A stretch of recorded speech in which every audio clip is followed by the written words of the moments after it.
आज की ये इमोशनल कहानी मुझे पसंद कुछ चुनिंदा कहानियों में से एक है, क्योंकि ये कहानी माँ और माँ की ममता को बयां करती है। चलिए शुरू करते हैं पूरी कहानी। सुबह का वक्त था। सूरज की लाल किरणें दिन की शुरुआत कर रही थी। हरे भरे पेड़ों पर पंछी मीठे सुर में गुनगुना रहे थे।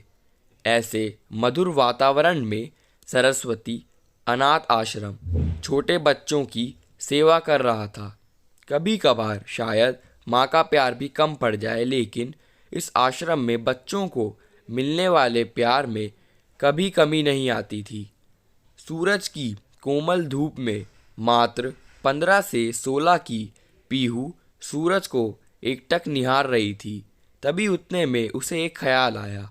सूरज जैसे जैसे ढलता जाता है, वैसे वैसे परछाइयों को पीछे छोड़ता जाता है, और पीछे छूटी हताश परछाई फिर से उगते सूरज की राह देखते हुए रोती रहती है।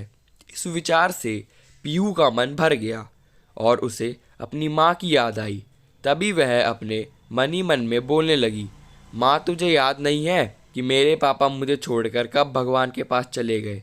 पर तुम ही मुझे कहती थी ना कि बेटा तू 1 साल की थी तब तेरे पापा को कैंसर की बीमारी थी।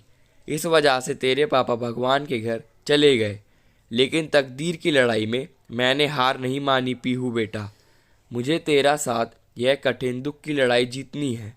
इसलिए मैं तेरी परछाई बन तेरे लिए जो हो सके वह करूँगी। वक्त आने पर मैं लोगों के घर के काम भी करूँगी, पर तुझे बहुत पढ़ाऊँगी, तुझे बड़ा बनाऊँगी। मैं तेरे पापा के सपने को वास्तव में लाऊंगी। तेरे पापा की बहुत इच्छा थी कि हमारी छोटी सी पीहू बड़ी होकर पायलट बने, लेकिन ज़िंदगी में ऊंचा उठने के लिए तेरे पापा से तेरे पंखों को मिलने वाली ताकत तेरे पापा के जाने से टूट गई। लेकिन माँ इतने बड़े दुख के रेगिस्तान में सुख की परछाई ढूंढ रही थी। मेरे इन पंखों को बल देती माँ, लेकिन क्यों माँ, क्यों मेरे पंखों को बल देने से पहले मुझे क्यों छोड़कर चली गई? पापा की तो पितृछाया मुझे ना मिल सकी, पर तू तो मेरी परछाई बनकर जी रही थी, फिर क्यों तू भी मुझे छोड़कर चली गई? लेकिन तेरे जाने से मैं तेरी ममता से जुड़ी रही तेरे प्यार की परछाई ढूंढते हुए दुख के रेगिस्तान में अकेली रही।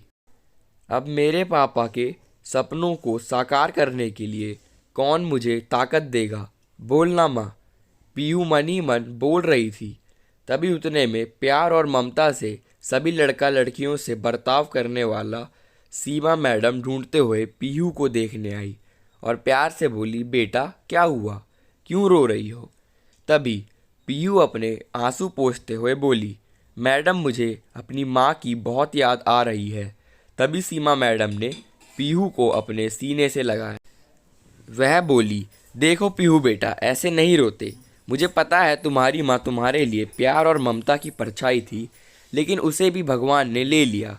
पीहू, जिंदगी और मौत किसी के बस में नहीं होती है।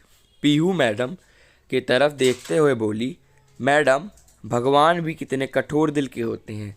जब मैं छोटी थी तब मेरे पापा कैंसर की बीमारी से चले गए, और अभी कोरोना के काल में मेरी माँ की बेस्ट फ्रेंड रीमा आंटी एक दिन के लिए हमारे घर आई। तभी माँ को कोरोना हो गया और मेरी माँ गुजर गई। वह मुझे छोड़कर चली गई। मेरे जीवन में परछाई बनकर रहने वाली मेरी माँ मुझे अब दिखाई ही नहीं देती। पीहू की यह अवस्था देखकर सीमा मैडम की आंखें भर गई। फिर भी सीमा मैडम पीहू को देख भरे स्वर में बोली, यह देखो पीहू बेटा, जिस टाइम तेरे गांव के सरपंच ने तुम्हें इस आश्रम में लाया, तब उन्होंने तुम्हारी ज़िंदगी की सब कर्म कहानी बताई थी। इसी कारण से मैं तुम्हें अकेले नहीं छोड़ती हूँ, लेकिन इसके आगे मैं तुम्हारी माँ बनकर, तुम्हारी परछाई बनकर ज़िंदगी जीना चाहती हूँ। ऐसे बोलकर सीमा मैडम ने पीहू को अपने बाहों में भर लिया और रोने लगी। सीमा मैडम को सीने से लगाकर पीहू को ऐसा लगा जैसे उसकी माँ की खोई हुई परछाई सीमा मैडम के रूप में फिर से उसके साथ देने आ गई। तो दोस्तों, अगर आपको हमारी आज की ये कहानी पसंद आई हो तो please like, share and support ज़रूर करें। मिलते हैं अगली वीडियो में एक और नई इसी तरह की बढ़िया कहानी के साथ।